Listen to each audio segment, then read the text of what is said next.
Bueno, muy buenas tardes, estimados y estimadas estudiantes. Vamos entonces a proceder a grabar este video para conversar un poco sobre Judith Butler, justamente el texto que teníamos para la clase del día de hoy, que refiere a el género en disputa y el capítulo específico del sistema sexo-género-deseo.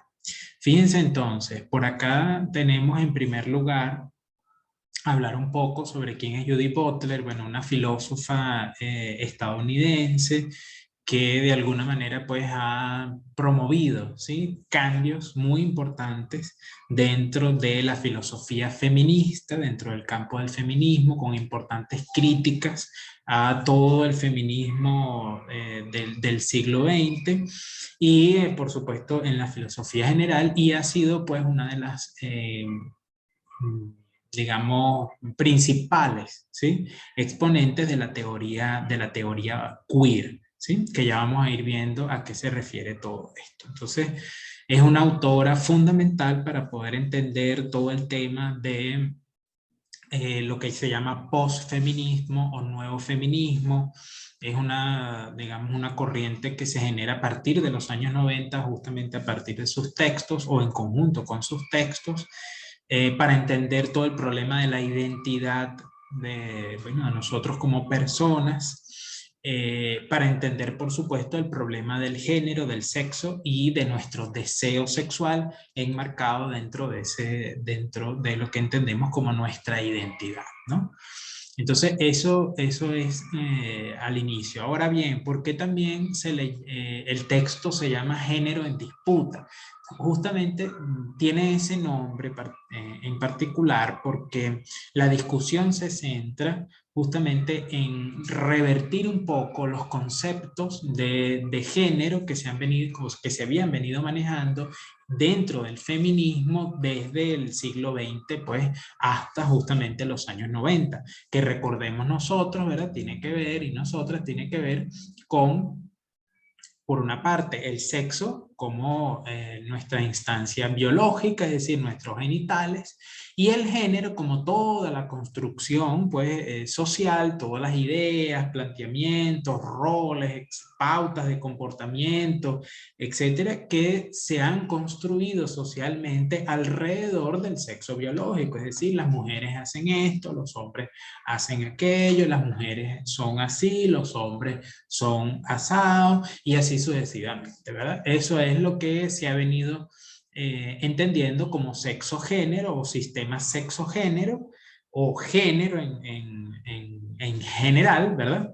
Desde el feminismo. Entonces, por supuesto, la idea es como que si el sexo, es decir, nuestro cuerpo biológico, bueno, se tratase como de una materia inerte que no tiene movimiento, ¿sí?, ni vida propia, y que al cual se le asignan entonces una cantidad de patrones y roles de género asociados a lo masculino y a lo femenino, o a lo que la sociedad ha pensado de lo que es masculino y de lo que es femenino. Entonces todo eso sirvió en el siglo XX para que justamente el feminismo pues pudiera decir y denunciar que las mujeres son iguales a los hombres, que todo eso es una construcción social, que no hay ningún determinismo biológico, que no existe, digamos, una razón natural para que se piense que las mujeres son más débiles que los hombres, ni que las mujeres no puedan ejercer una serie de roles o de cargos públicos o de aptitudes o desarrollar aptitudes y actitudes inferiores o iguales, mejor dicho, a la de los hombres, porque en efecto eso puede hacerse y la mujer es capaz de desarrollar cualquier tipo de aptitud, de actitud, de capacidad y de ejercer cualquier tipo de rol en la sociedad independientemente del hecho de tener vagina, ¿no?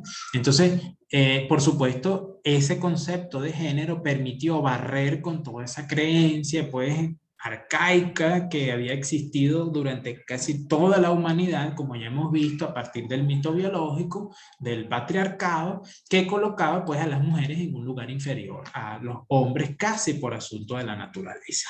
Entonces ese concepto de género barrió con eso.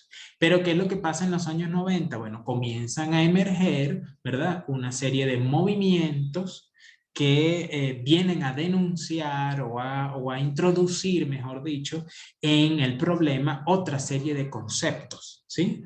Y no solamente vienen a introducir el concepto, pues, de que en efecto hay hombres y hay mujeres y hay cosas que son masculinas y hay cosas que son femeninas de acuerdo a esa construcción social, sino que también hay una cantidad de cosas que no son, bueno, ni masculinas ni femeninas, ¿sí? Que son no binarias. Hay gente, ¿verdad? Lesbianas, homosexuales o gays, bisexuales, ¿sí? Que además tienen un deseo sexual contrario a lo que naturalmente se ha constituido como la norma, ¿verdad? Porque no, digamos, no es lo esperado normativamente. Y hay sujetos como, ¿verdad? Transexuales, transgéneros, travestis, que en efecto pues rompen con cualquier norma de género, porque un día puede ser, digamos, bueno, los transgéneros pues trascienden, o los transexuales trascienden de un género a otro o de un sexo a otro. Recordemos, transgénero, no hay operación, ¿sí? No hay reasignación del sexo biológico. El transexual sí, ya se ha reasignado el sexo biológico, el transgénero no. Y el travesti o la travesti, pues no, digamos, hoy puedo vestirme de cualquier género, mañana de otro, o puedo llevar indumentarias de ambos géneros a la vez, puedo comportarme no binariamente, y que es también lo que se conoce como las personas queer, que rompen pues el binarismo de género. Entonces hay una cantidad de prácticas. Además están los intersexuales, que por supuesto dejó de llamarse hermafrodita, ¿sí? Que son aquellas personas que nacen con los dos sexos biológicos. Entonces se les dejó de llamar hermafrodita porque era un término considerado peyorativo, para comenzar a llamarse intersexuales, que además eso reivindica su derecho de decidir finalmente si quiere un género u otro, o si quiere los dos, ¿no? Entonces todo esto pues nos llevó al mundo a pensar, cuidado, o sea, no es solamente hombres, mujeres, heterosexuales, ¿sí? Masculino, femenino, sino que hay toda una serie de cosas que se han venido denunciando y que se han hecho visibles, que antes existían pero estaban invisibilizados e invisibilizadas, y que ahora aparecen en escena. Entonces, ante ello, pues comienza también la idea de pensar que hay que reformular, hay que replantear todo ese concepto de género que manejaba el feminismo, y pensar la cosa de manera distinta. Entonces, yo voy a utilizar acá, ¿verdad?, una presentación que yo trabajé en algún momento, que era ese capítulo 1 de Judith Butler. Habla de los estudios queer, que son los estudios pues, de lo raro, ¿sí? Queer significa, es un término en inglés que significa raro, diferente. No solamente a las cuales transgénero, gays, asexuales, sí, todas estas personas, sino que también intersexuales, etcétera, sino que también engloba pues términos justamente peyorativos, ¿sí? Y que hace pues que las personas sean más raras, ¿no? O consideradas más raras por la norma social. Por ejemplo, tenemos en nuestro caso, en español y en Venezuela, manejamos, bueno, cuando le decimos a la gente marico, cachapera, boyera, no sé, otras terminologías que son peyorativas, pero que de alguna manera la gente, ¿sí?, lo toma como una forma de afirmar quién es, y entonces vemos esta cosa, bueno, sí, chico, yo sí soy cachapera, ¿no? O bueno, yo sí soy marico, ¿no? Entonces esto es una de las formas en las que la teoría queer plantea que nombrarse de ese modo o reutilizar los términos peyorativos para hacer ver que de alguna manera, bueno, si yo lo apropio y me llamo a mí mismo, sí, bueno, soy marico o sí, bueno, soy cachapera, entonces el término deja de perder sentido peyorativo y se hace común, ¿sí? Se hace normal, porque ya las propias personas, tanto las heteronormadas como las no heteronormadas, lo van a comenzar a ver de una manera más sutil y más laxa. Eso es lo que quiere decir queer, porque en inglés no se utilizan, bueno, todos estos términos peyorativos que por supuesto son del español o son de Venezuela, por decir así, sino justamente uno de los términos más peyorativos es el término queer, por eso es que se les llama así. Entonces el queer sería como una traducción de cachapera, marico, bollera, etc. Eso es lo que quiere decir. Entonces, de alguna forma, pues hay que comenzar a ver todo esto con pinzas, ¿no? Para poder entender a Judy Butler, porque como ustedes seguramente pudieron ver, no es sencillo entender a Judy Butler, es complejo. Hay que partir de Michel Foucault, recordemos todas las clases y todo lo que conversamos sobre Michel Foucault, ¿sí? En torno a todo el tema del poder, de la sexualidad y sobre todo, lo principal que hay que rescatar de Michel Foucault es entender que nosotros y nosotras somos un cuerpo, ¿sí? Y nuestro cuerpo, además, está atravesado por el poder. ¿Qué es lo que quiere decir eso en términos más sencillos de que nosotros y nosotras estamos atravesados por el poder? Bueno, que existen unas normas, ¿verdad? Sociales. Y que esas normas, desde que uno nace, le van diciendo a uno cómo uno tiene que comportarse, ¿sí? De acuerdo a la norma social. Tu papá, tu mamá, en la escuela, en la universidad, en cualquier sitio, ¿verdad? Hasta tus amigos y tus amigas, o sea, hay mecanismos de control social en el que nosotros y nosotras sabemos, bueno, en la universidad, si yo llegase, ¿verdad? Vestido de traje de baño a una clase, todos ustedes dirán, el profesor se volvió loco, ¿verdad? Entonces, ¿pero por qué? Porque, bueno, la disciplina nos dice, ¿verdad? El control, que ese cuerpo tiene que normarse, ¿sí? Y vestirse adecuadamente o comportarse, hablar, etcétera, adecuadamente para el espacio en el que está, que es, bueno, el aula de clase, por ejemplo. Entonces, así nos van normando, pero entonces nuestros movimientos de manos, nuestras expresiones, la forma como hablamos o utilizamos la S, por lo menos en el caso venezolano, cuando uno habla más formalmente comienza a pronunciar una cantidad de S que cuando está hablando con los amigos y las amigas deja de pronunciar, dejamos de decir ciertas palabras, nos comportamos de ciertas formas, aparece una formalidad, ¿no? Entonces, todas estas cosas están implicadas en nosotros y nosotras. Entonces, ¿qué es lo que nos dice Foucault? Como somos cuerpo y ese cuerpo está normado por el poder, entonces nuestros gestos, ¿sí? Nuestra cara, ¿sí? Se moldea, ¿sí? De acuerdo a la sociedad en la que vivimos, a nuestra cultura, a todas estas cosas. Fíjense que por allí hay memes, por ejemplo, que dicen, uno se da cuenta que uno tiene cara de venezolano cuando sale del país, ¿no? Por ahí dice la gente que, bueno, que está fuera del país, todas estas cosas. Y entonces, y uno se pregunta, bueno, ¿cómo es eso cara de venezolano? Es que cuando uno tiene una cultura interiorizada, ¿sí? Entonces uno adquiere gestos, formas expresivas, maneras de moverse, maneras de caminar, ¿sí? Formas de poner el rostro cuando se habla y todo eso, ¿sí? Hasta aunque ustedes no lo crean, moldea nuestro rostro, moldea nuestra cara, ¿sí? De generación en generación, en generación, en generación.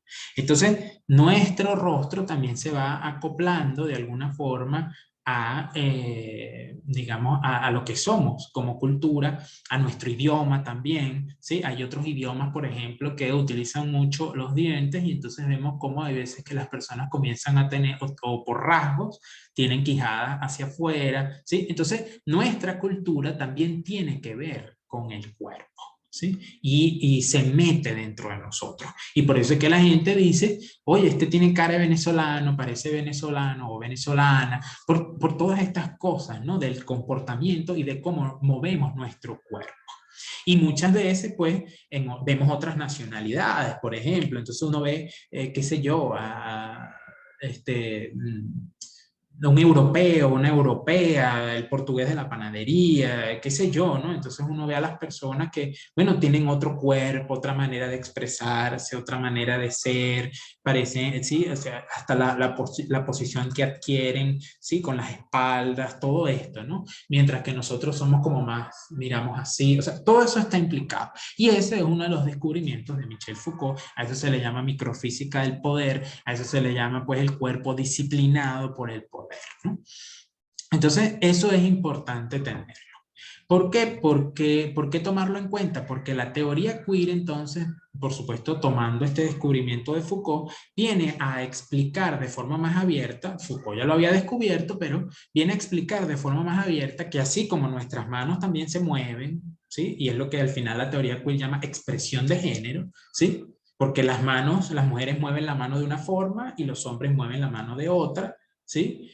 Porque así nos han enseñado, y entonces los transexuales, transgéneros, transvestis o gay amanerados, por ejemplo, es una imitación, entre comillas. Después vamos a ver este término imitación, que refiere, no es que están imitando literalmente, ¿no? Sino es un término para explicar mejor el asunto, es una imitación de lo femenino, ¿sí? Y por eso a veces es exacerbada, porque es imitativo. Como por ejemplo ustedes ven, ¿verdad? Un humorista cuando viene, no sé, a hacer humor de algún político, de algún personaje público, etcétera, exagera, ¿sí? La expresión de ese personaje público. Precisamente por eso se le llama imitación, y por eso es que vemos que estas personas, bueno, exageran lo femenino, o a su vez, si es un trans masculino, entonces exagera lo masculino, por ejemplo, ¿no? Entonces, eso está implicado. Pero no solo nos estamos refiriendo a la expresión de género, es decir, lo que mostramos, lo que se ve desde afuera, sino que también se está refiriendo justamente a el sexo biológico, es decir, nuestra vagina, nuestro pene, también está mediado, ¿sí? Por la cultura. Entonces, su morfología y cómo se utilizan los órganos para el acto sexual está mediado por la cultura, ¿sí? Entonces, ahí está implicada una serie de cosas muy importantes para el trabajo, pues, de la identidad, para el trabajo psicológico. Eso es fundamental entender esto, ¿sí? Que la cultura incluso moldea, ¿sí? Nuestro cuerpo, y eso incluye a el pene, pues, y a la vagina. Entonces, eso es con Foucault, ¿verdad? Pero tenemos a dos señoras también, Luz Irigaray y Monique Wittig, que también son antecesoras de la teoría queer y de Judith Butler. Entonces, ¿qué tenemos que rescatar de Luz Irigaray? Yo traje una de las diapositivas que les había presentado hace algún tiempo, ¿verdad? Pero como para refrescar. Entonces, ¿qué tenemos que buscar o rescatar de Luz Irigaray? Nos dice, la mujer no se construye. Fíjense la diferencia, no se hace. ¿Okay? Simone de Beauvoir decía que sí se construía, que sí se hacía. Sino Luz Irigaray nos dice, ¿verdad?, que la mujer está hecha antes del discurso. Vamos a ver qué es esto. El hombre es quien se construye diferenciándose de lo diferente. ¿Ok?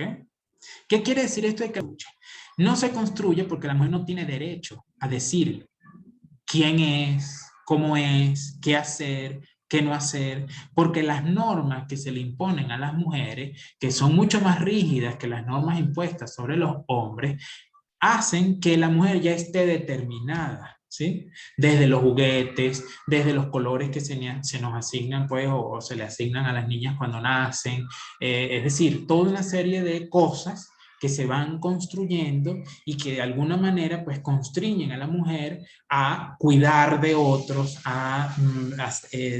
tener el control de la casa o de los cuidados de la casa, lo doméstico, etcétera, y que son cosas de las cuales las mujeres, por más que quieran, muchas veces no pueden salirse de allí. Incluso hasta por más feministas que sean y todo, se topan pues con las mismas situaciones y con las mismas cuestiones porque es la sociedad que así lo hace. Entonces la mujer no está construida, dice Luis Irigaray, o no se construye, sino que está construida previo el nacimiento. Mientras que el hombre, ¿sí?, se construye a sí mismo diferenciándose de aquello que no es femenino, de aquello que no es mujer. ¿Sí? Entonces, si la mujer no es es emocionalidad, yo no soy emocional. Si la mujer es naturaleza, yo no estoy cercano a la naturaleza. Si la mujer no es raciocinio, yo soy raciocinio. Si la mujer, digamos, es poco inteligente, entonces yo soy inteligente, ¿sí? Si la mujer es cuidar de otros, yo no cuido a otros. Eso es lo que nos viene a decir Luz Irigaray. Y sigo, la idea de mujer no puede ser entendida exclusivamente como una simple negación. En realidad no es sino una diferencia respecto de la economía de oposición binaria, que se traduce en estrategias para el desarrollo monolítico de lo masculino. Entonces aquí es lo que viene a decir, bueno, todo lo que diferencia a los hombres de las mujeres, ¿sí? No es para otorgarle un lugar a las mujeres, sino es para construir lo masculino como lo principal, como la base del poder, diferenciando, ¿ok? Diferenciándose de todo aquello de lo que no se es, ¿sí? Diferenciándose justamente de lo que no es femenino, ¿ok? Entonces, de alguna manera, pues esto es traído también por Judy Butler para entender, ¿sí? De que bueno, no necesariamente, ¿ok? Nos construimos ni nos hacemos, claro, Judy Butler va más allá y entonces nos dice, bueno, esto también pudiera estar para los hombres y las mujeres, ¿no? Entonces, no nos construimos nuestra identidad de género a lo largo del periodo de vida, sino que ya está construido desde que nacemos. ¿Sí? Cuando ya en los años 90, ¿verdad? Se empezó a saber el sexo de los niños y de las niñas antes del nacimiento, entonces ya estaba preconstruida la vida. Ya se sabía desde el nacimiento qué colores se le iba a poner, cuáles eran los juguetes que iban a usar, qué iba a estudiar la niña, qué iba a estudiar el niño, qué van a hacer, qué no van a hacer. Yo quiero que entonces haga esto, le voy a comprar los carritos, le voy a comprar las muñecas, le voy a comprar para que juegue con el bebé querido, le voy a comprar para que juegue con las pistolas. O sea, ya está predeterminado qué vamos a hacer y quiénes vamos a ser, cuál va a ser nuestra identidad de género desde antes de que nacemos, ¿sí? Entonces no la construimos, ya está construida, ¿sí? Solo que nosotros la reinterpretamos y nos amoldamos a ella y nos vamos metiendo y entonces en algunas cosas nos diferenciamos, en otras no, pero entonces vivimos el peso con todo lo que decía Shulamit Firestone en todo ese proceso, ¿verdad? Que ver con el complejo de Edipo, que ya lo hemos hablado. Con Monique Wittig, ¿qué es lo que se rescata? Bueno, se rescata que Monique Wittig nos dice que además de eso, okay, además de lo masculino y lo femenino, en donde lo masculino es el poder, es lo principal, ¿sí?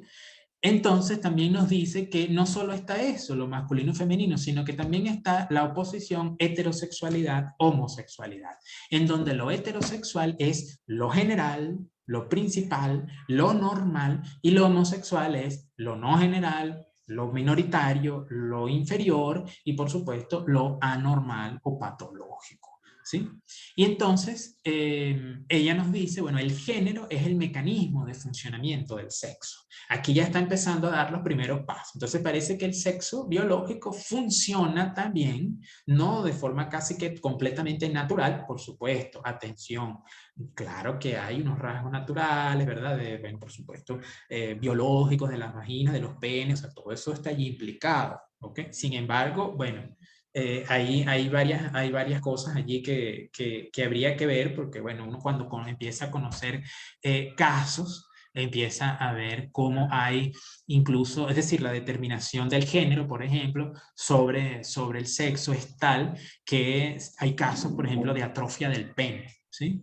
Por ejemplo, para personas que niegan el sexo masculino y quieren trascender el sexo masculino, entonces hay una atrofia del pene, por ejemplo, y eso no es decir, le hacen los valores, le hacen unos estudios y unos valores allí hormonales y resulta que todas sus hormonas, la testosterona, todo está bien. No hay ningún tipo de implicación hormonal, ni biológica, ni nada. ¿Sí? Hay casos en los que sí, ¿no? Pero hay otros casos en los que no, y sin embargo hay una atrofia del pene, ¿sí? O hay una disfunción de las funciones de la vagina a nivel sexual también, y no hay ninguna implicación biológica o médica que explique esa razón. Entonces allí hay factores, por supuesto, psicosociales, ¿no? Que son los que nos interesan. Y que además eso tampoco no puede verse como algo patológico, ¿sí? Porque alguien puede tener deseo, ¿sí? No es el pene. sino puede ser el ano, o puede ser otro lugar, ¿sí? La boca, otro lugar donde esté el deseo implicado. Y eso no quiere decir patología, ojo con eso. Igualmente en el caso de, bueno, la atrofia vaginal, por ejemplo, tampoco, ¿no? Entonces por ahí están implicados esos asuntos. Y aquí nos empieza a decir Wittig que el funcionamiento del sexo también tiene que ver con el género, es decir, con la construcción social de lo masculino, de lo femenino, pero también de lo heterosexual, ¿sí? Esto es muy importante. Ella agrega por primera vez el término heterosexual a la discusión sobre el género, ¿sí? Entonces ya este es el punto de partida para comenzar a entender la teoría queer. Y aquí nos dice, fíjense ustedes, a diferencia, ¿no? La mujer es sexo, porque es sexuada, porque es asignado su rol en las relaciones sexuales o heterosexuales, mientras que el hombre es el género, ¿sí? Porque es lo general. Y es el que, por supuesto, detenta el poder en esa relación. Seguimos. Aquí tenemos pues una explicación entonces de lo que es ya propiamente la teoría queer, ¿no? Entonces la teoría queer sobrepasa el problema del deseo sexual. ¿Por qué? Porque ahora se tiene que ver como un gran engranaje, como un gran sistema que tiene que ver o que caracteriza nuestra identidad como persona, en el cual no podemos separar el género, el sexo y nuestro deseo y práctica sexual. No lo podemos separar, ¿sí? Porque ahí está todo unido e imbricado y como les digo, ¿verdad? El cuerpo también, que es práctica, ¿sí? Digamos, adquiere, se moldea, ¿sí? En función a toda esta norma social. Entonces aquí decimos, el sistema sexo-género debe ser entendido como un entramado no separable de relaciones expresadas en la materia, ¿sí? Es decir, en el cuerpo, fíjense ustedes, un entramado de relaciones que son sociales, pero expresadas en el cuerpo, es decir, en nosotros y nosotras, pero no solamente en nuestra mente o en nuestro lenguaje, sino también en nuestra carne, en nuestros huesos y en nuestro sexo biológico, que corresponden con la expresión hacer, porque nosotros actuamos, ¿verdad? Somos sujetos que actuamos, y decir, porque también hablamos y, valga la redundancia, decimos cosas del sujeto en función de la marca sexo, género, genérica. ¿Qué quiere decir esto? Que actuamos y producimos discursos, decimos cosas en función de si somos masculinos, si somos femeninos, pero también si somos heterosexuales, homosexuales o bisexuales, ¿sí? Entonces, todo eso está implicado allí. ¿Okay? Entonces, teoría queer viene a romper, Judith Butler viene a romper radicalmente con el feminismo, porque nos dice que el género no es exclusivamente, no está fuera de nosotros, ni es exclusivamente cultural y social, sino que también está metido en nosotros y nosotras y determina pues nuestro cuerpo y nuestra identidad. Hay un sí mismo, ¿sí? Que también discute con ese género. Entonces, el género se entiende desde la teoría queer no como una construcción social que se impone desde afuera. Fíjense lo importante aquí con esto. Y yo les traigo aquí la discusión con Durkheim y Weber, para los que se recuerdan de teoría social, ¿verdad? Durkheim nos dice, por una parte, que hay un hecho social que es externo a nosotros y es coercitivo, nos coloca un peso para que actuemos de esa manera. Mientras que Weber nos dice que la cosa no es tan así, que nosotros tenemos un sí mismo y que actuamos y que la acción social es una cosa, ¿verdad?, intersubjetiva. Sí, hay unas normas, hay unos patrones, hay una cultura, hay todo un entramado de cosas que nos guían, pero nosotros también tenemos ahí como un derecho, pues, un sí mismo ahí como para expresarnos dentro de lo que es las repeticiones de la norma, ¿sí? Entonces, nos dice, ¿verdad?, que el género es un conjunto de actuaciones, como si se tratase de un performance teatral, como si se tratase de un papel teatral a representar, ¿verdad? Y que constituye un conjunto de repeticiones normadas. ¿Por qué repeticiones? Porque lo repetimos de generación en generación. Las mujeres usan rosado, los niños usan azul, las mujeres juegan con esto, los hombres juegan con aquello, las mujeres comen menos. Eso lo hablaba en estos días, ¿verdad? Que por lo general hay veces en donde en la mesa, ¿verdad? Comen primero los varones, los niños, todas las cosas, las niñas de tercer lugar y después entonces de que se sientan las mujeres a comer las repeticiones constantes y normadas a lo largo de generación en generación. Y eso es el género, pero no se impone desde afuera. ¿Sí? No es que hay una cosa por allá, una gente gobernando que nos dice, hagan esto, compórtense como mujeres o como hombres. No, nosotros lo repetimos, ¿sí? Y vamos comportándonos como hombres y como mujeres de acuerdo a nuestra sociedad. Y el sexo, por otra parte, aquí dice que no es una cosa anterior al género, ¿sí? ¿Por qué no es anterior al género? Porque ustedes ya le saben el sexo desde que antes de nacer, por la ecografía, y a usted ya le dicen que usted va a ser niña y que usted va a comportarse de esta manera. Por eso el sexo ya no es anterior, ¿sí? A el nacimiento, sino que está dado desde antes de nacer, ¿no? Entonces, no es una cosa que surge a partir, ¿no? De que se nos asignan el género y entonces había una entidad como ahí, como abstracta, de tengo vagina, tengo pene, pero entonces no sé nada de nada, ¿no? O como una cosa vagina-pene neutral hasta que se le empiezan a asignar las características sociales, sino que ya todo eso está asignado desde antes de nacer. Entonces no es una entidad abstracta ni aparte de nosotros y nosotras, porque nosotros nacemos con pene o las mujeres nacen con vagina, ¿verdad? No es que el sexo recibe las normas de género, ¿sí? Ni las acumula, no, ¿sí? El sexo ya viene a ser la misma norma, ¿sí? Y encarna símbolos ya aceptados, ¿sí?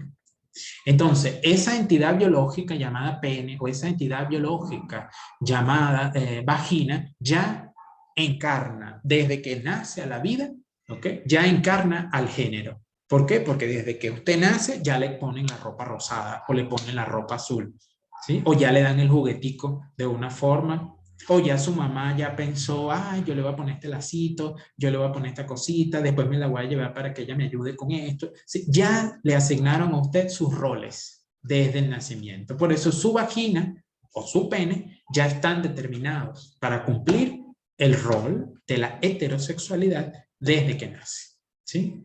Entonces, lo que se va a esperar de usted es que usted, si tiene pene, le gusten las vaginas, porque esa es la relación binaria, ¿verdad? Y si usted tiene vagina, le gusten los penes. Es decir, que usted sea heterosexual, ¿ok? Eso es lo que se espera. Entonces, por ello también ese sexo performa. ¿Qué quiere decir performa?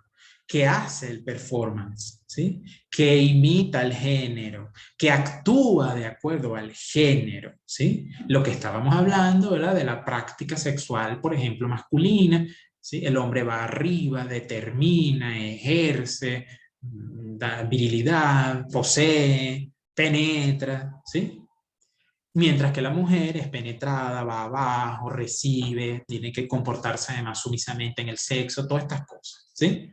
Entonces el género performa nuestra actuación, ¿sí? Dentro de la sociedad y desde cosas, bueno, amplias como las normas que le decimos a nuestros hijos e hijas, cómo deben comportarse, ¿sí? Performamos a otras personas de acuerdo a las normas de género y nos performamos a nosotros y a nosotras mismas porque ya nos han performado desde el nacimiento, ¿sí? Y entonces encaramos ese performance de género desde cosas amplias hasta cosas más concretas como la práctica sexual.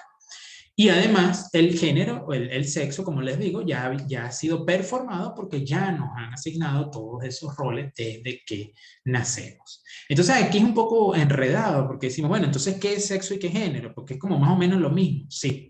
Ya no hay una distinción tan clara entre género y sexo como antes, de que género lo social, sexo lo biológico. Ya esa distinción está muy, bueno, ya no está delineada y más bien hay una implicación entre el concepto de género y de sexo. Pero finalmente el sexo es el cuerpo, somos nosotros, ¿sí? Y nosotras que ejercemos el teatro, ¿sí? Y además le colocamos ese rol o le performamos el rol también a otras personas como a través de la educación, del cuidado de los hijos y todas estas cosas. Mientras que el género todavía sigue siendo como, bueno, las repeticiones, ¿no? Normadas. Es decir, las mujeres usan esto, los hombres usan aquello, las mujeres hacen esto, los hombres usan lo otro. Después tenemos la práctica, el deseo. Bueno, deseo, que me gusta, que no me gusta, ¿sí? Y en función a eso de qué me gusta, qué no me gusta, entonces practico, ¿ok? De alguna manera en función a lo que quiero hacer. ¿Sí? Esto es muy importante, ¿ok? ¿Por qué? Porque aquí entonces vemos para estudiar la identidad, entonces yo tengo, ¿verdad? Unas normas aquí, género, unas normas ahí repetidas, que me han repetido de generación en generación, ¿sí? Y me dicen de acuerdo como si se tratase de un teatro que hay que hacer un papel. Entonces, bueno, me dicen cómo tengo que comportarme. Entonces por aquí está mi cuerpo con mi sexo biológico, ¿sí? Entonces yo me voy comportando progresivamente y me voy acoplando y voy moldeando, ¿sí? Y voy performando y voy actuando y me hago y me performan, ¿sí? Pero voy actuando de acuerdo a estas normas repetidas, ¿sí? Entonces termino expresándome de acuerdo a una manera, me muevo o me muevo, ¿sí? Dependiendo, ¿no? De lo que soy y de lo que tengo. Pero a medida también que se va construyendo mi identidad, puedo ir demarcándome, ¿sí? Hay mujeres que, bueno, que son más femeninas, la zarcillito, la cosita, el adorno, etcétera. Hay mujeres que son más sencillas y que no, digamos, tienen necesidades de tantos adornos y todas estas cosas, ¿verdad? Hay hombres que, bueno, son bien secos, serios, y hay hombres que son más sentimentales. Es decir, mi expresión y mi cuerpo y como yo me manejo, también hay una decisión personal, de acuerdo al deseo. Y por supuesto, eso también se expresa con el deseo sexual, lo que yo decido finalmente. Tengo la norma aquí repetida, ¿verdad? Y tengo mi cuerpo que me dice que tengo o que me voy comportando de una manera u otra, pero a medida que voy adquiriendo y desarrollando mi propia y construyendo mi propia identidad, bueno, puedo decidir que finalmente no soy heterosexual, ¿sí? Sino que soy homosexual o soy bisexual o soy asexual, no quiero tener relaciones sexuales con nadie, o soy pansexual, es decir, puedo tener relaciones con cualquier cuerpo, ¿sí? Bisexual, homosexual, o sea, hombre, mujer, no binario, trans, cualquier cuerpo. Entonces, eso está allí, ¿no? Nuestro deseo, nuestra práctica y nuestra expresión, ¿sí? Por eso es que se llama también la expresión de género, cómo nos comportamos de acuerdo a nuestro género.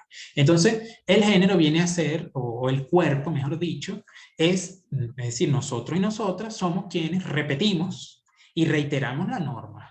No es una entidad abstracta, no es una cosa por allá que nos dijo cómo es que hay que ser mujer o cómo es que hay que ser hombre, no. Somos nosotros y nosotras quienes repetimos y reiteramos la norma, ¿sí? Disimulando como que si se tratase de una expresión natural, ¿sí? Es decir, como que diciendo, no, pero es que naturalmente las mujeres hacen esto y naturalmente los hombres hacen esto y naturalmente la gente tiene que ser heterosexual, ¿sí?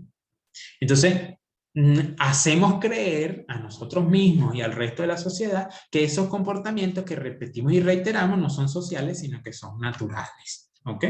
Entonces es el cuerpo, es decir, somos nosotros y nosotras mismas quienes encarnamos el poder, lo reproducimos, ¿sí? Y lo vamos llevando de generación en generación a lo largo de la historia. Por eso es que el cuerpo es constitutivo, ¿ok? Porque constituye la norma, es donde podemos ver la norma.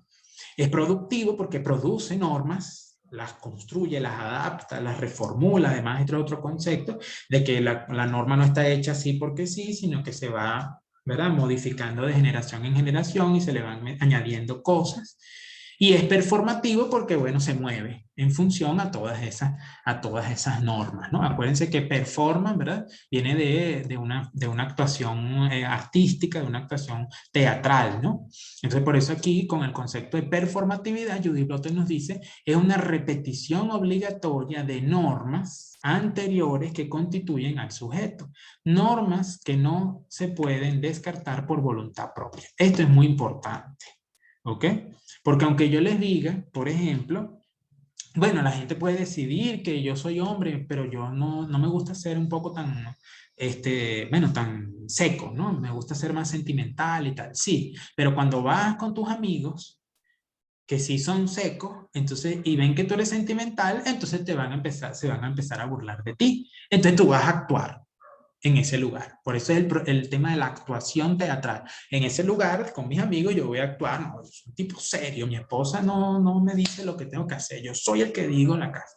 Pero en la casa, de pronto, bueno, yo no soy tan así, yo le doy más chance a mi esposa y a los niños y no sé qué, ¿no? Entonces, eso es como el tema de... ¿Y dónde vemos más esa repetición de normas? Que además, bueno, son hechas de casi que no podemos escapar de esa repetición de normas obligatorias y que a veces no lo hacemos sino por voluntad propia, lo vemos justamente en los cuerpos queer.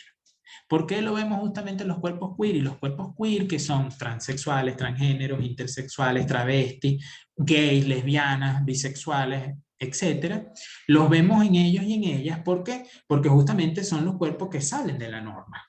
Entonces, si salen de la norma, ¿cómo es esto, verdad? Que ya va. Una persona con pene se comporta como una mujer. Ah, entonces no es natural, es socialmente creado. Y esta persona está imitando un género que, sí, es decir, todas unas normas y un performance de género que no le pertenece, ¿sí? Pero además, porque es obligatorio y no podemos escapar, porque aún así este sujeto, por ejemplo, bueno, resulta que continúa repitiendo la norma, pero ahora la norma femenina, ¿sí? No repite la norma masculina, porque no le gusta, sino quiere ahora ser, ¿verdad?, mujer, y repite entonces la norma femenina, además llevada a su mayor extremo de imitación, ¿sí? Paréntesis con imitación. No es que los trans sean unas personas que imiten a las mujeres, por ejemplo, o los trans hombres que imiten a los hombres. No. ¿Ok? Atención. Sino lo que quiere decir con imitación es como un término metafórico para decir que están tratando, pues, o se comportan como el sexo contrario, o como naturalmente se espera que el sexo contrario se comporte. Entonces por eso le llaman imitación, ¿no? En toda estas palabras de la teoría queer. Pero no quiere decir que las personas, bueno, en el día imiten a las mujeres y en la noche se comporten como lo que verdaderamente son hombres. No quiere decir eso, sino en la mañana, en la tarde y en la noche, y son lo que son, ¿no? Y metafóricamente estamos hablando de que se trata, pues, de un performance de género que no le pertenece a su sexo, ¿sí? Sino que le pertenece al otro sexo. Entonces ahí descartamos de que la cosa no es natural, porque cualquiera lo puede hacer, por ejemplo. Y queer, como les había dicho, es un término de los cuerpos que no importan. ¿Quiénes son los cuerpos que no importan? Ya les dije, ¿verdad? Transexuales, travestis, intersexuales, gay, lesbianas, etc. Estos actos performativos que sí importan, para ella, por supuesto, son la base de la disertación teórica. Donde sí importan para la teoría queer, porque ahí es donde vemos y hacemos evidente que no es natural ese comportamiento, ¿sí? Que una persona que nace con vagina se puede comportar perfectamente como un hombre, y que una persona que nace con pene se puede comportar perfectamente como una mujer. Y incluso, tanto así, que eso tiene que ver incluso con el uso que le da a su órgano sexual. Tan es importante el performance de género que alcanza incluso a lo biológico relacionado con el sexo, con su sexo, pues, biológico, y el uso que le da. Por otra parte, entonces tenemos acá, ¿verdad?, que la teoría queer tiene una dimensión científica, entonces, ¿verdad?, en el sentido de que rompe con el feminismo, aunque proviene del feminismo, pero también es una elaboración teórica de este mismo feminismo y de Michel Foucault, tratando, pues, de verse como una posciencia, ¿no? Después vamos a ver con Paul Beatriz Preciado cómo hay más todavía, ¿sí? Con Paul Beatriz Preciado vamos más todavía hacia digamos, la reivindicación de esos cuerpos queer, por supuesto, en nuestros tiempos donde hay mucho más y vemos mucho más que simplemente trans, que, bueno, yo era hombre y ahora quiero ser mujer, ¿no? Ahora vemos cuerpos, o se han hecho más visibles cuerpos que nos dicen, no, yo no quiero ser ni hombre ni mujer. Un día me gustan las barbas, pero también me gusta pintarme o echarme brillo en la boca, sí, y está bien, porque es algo que me gusta, ¿no? Entonces, eso es todo lo que llamamos personas queer, ¿no? Personas que simplemente hacen lo que les gusta de cada género, ¿sí? Sin distinción o tratar de acoplarse a una norma u otra. Hay sus detractores, hay gente que no está de acuerdo con ello, dice que eso no es autóctono, que eso es creado por la teoría queer, que no es que la gente realmente quiso ser así y tal, sino que es la teoría queer quien creó este grupo de personas llamadas queer, ¿sí? Que son o no binarias, pero bueno, al final existen ya, ¿no? Y como existen, entonces, bueno, si fue creado, fue originado o no, lo que sea, existen, y eso es lo que importa. Yo soy partidario de que no fue creado nada, sino que existían y que con la teoría queer se hicieron visibles. Los comenzamos a ver, ¿no? Pero bueno, entonces tiene una dimensión también política porque reivindica justamente, aquí dice diferencia de Foucault. Recuérdense que Foucault no tiene una dimensión política, Foucault no se mete él no cree en las utopías, no cree en esto, sino cree en el normal desenvolvimiento de la sociedad y por eso no invita a nada, ¿no? Sino la misma sociedad, pues, hará lo que tenga que hacer. La teoría queer sí invita pues a reivindicar lo queer, a reivindicar a toda esta gente, los maricos, los trans, las bolleras, los gays, lesbianas, para refutar todo el empleo homofóbico de estos términos y bueno, luchar por los derechos y todas estas cosas. Entonces se para desde un sujeto, ¿okay? Que es el sujeto subalterno, el sujeto que está en el segundo lugar. Y este es nuestro sujeto de análisis, por eso es que yo les invité pues a hacer sus trabajos sobre todas las personas LGBTI. ¿Okay?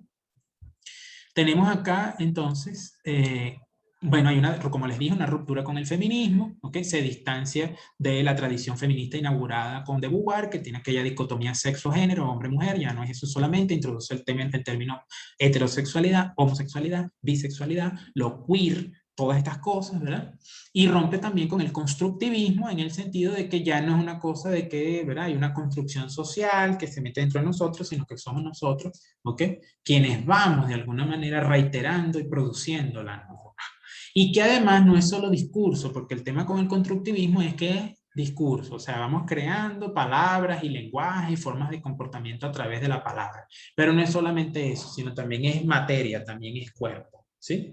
Entonces, todo lo que tiene que ver con el sexo, el género, la norma, no solo es discurso, sino también es nuestra forma de movernos, ¿no? Entonces, por eso la pregunta fundamental es qué pasa con el cuerpo. Si el sujeto es construido por un afuera, ¿quién construye el afuera? ¿Sí? Esto es un poco como la crítica a estas ideas de, bueno, de un hecho social externo y coercitivo que nos coloca un peso y nos hace comportarnos de una manera. Bueno, ¿quién construyó eso que está fuera de nosotros que nos hace comportarnos de una manera? Somos nosotros y nosotras quienes lo hemos construido a lo largo de generación en generación y lo seguimos repitiendo. Por eso es tan importante empezar a mirar esto en nosotros y nosotras y también mirarlo en las otras personas para dar apertura a todo esto. Entonces, bueno, hasta acá el video. Espero les pueda servir. Por ahí hay unos comentarios, unas preguntas. Solamente, déjenme para leerlas acá. Solamente, bueno, vi dos preguntas, ¿ok? La primera de ellas dice Antonio, ¿okay? Como dijo, okay. Si el género es una categoría prediscursiva, lo que Butler señala implica que incluso los estudios biológicos, médicos y de psicología del desarrollo tienen en sí mismos una sutil forma de reafirmar el género. Sí, por supuesto, claro. Toda la ciencia, y esto no es solo con Butler, esto también es con Michel Foucault, toda la ciencia es genérica, es decir, es machista, es patriarcal, ha producido pues saberes para, bueno, continuar diciendo que las mujeres hacen esto y los hombres hacen lo otro, que las mujeres son una cosa y que los hombres son otra cosa. Y eso continúa, ¿no? Desde todas las características. Y por supuesto con todas las personas LGBTI, también la ciencia ha dicho cómo son estas personas que son, bueno, antiguamente decían que, bueno, eran patológicas, ¿no? Y ahora, pues, ya eso ha salido de allí, ¿no? Entonces, si continúa, creo que me deja bastante sorprendido. En este caso, no habría muchísimos mecanismos que los psicólogos, biólogos, médicos, entre otros profesionales, ejercen sin darse cuenta para afirmar el género y llevarlo a ser asimilado. Creo que hasta me hace preguntarme qué implicaciones tiene para los padres y los cuidadores el que socialicen a sus hijos de cierta forma. Realmente creo que se puede entender mucho el peso que tiene la vida de una persona, el género, al preguntarse qué tantos actos performativos nos sentimos obligados a tomar y cuánto los demandamos. Claro, pero más que obligado, o sea, aunque Judy Butler llama obligado, que es obligatorio, pero nosotros no lo percibimos como obligatorio, ese es el tema, lo percibimos como que es algo natural, ¿sí? Que o sea, nos comportamos así, porque entonces no lo vivimos como un peso, sino es casi espontáneo, a pesar de que sea obligatorio y que no podemos escapar por voluntad propia. ¿Sí? Después Yanexi dice, pensé en lo condicionante, represivo y hasta limitante que puede llegar a ser para una persona. Creo que cada quien tiene al menos una crítica o una inconformidad. Sí, es cierto. A pesar de que pronto tú dices, bueno, yo soy mujer y soy heterosexual, pero critico esto, no estoy de acuerdo con esto, quiero cambiar esto, quiero cambiar lo otro, pero aún así hay cosas que sí cumplo espontáneamente. Igualmente, pues los hombres y bueno, todas las personas queer. Entonces, bueno, hasta acá el video. Nos vemos el día jueves y continuamos con toda esta discusión. Que tengan una feliz noche.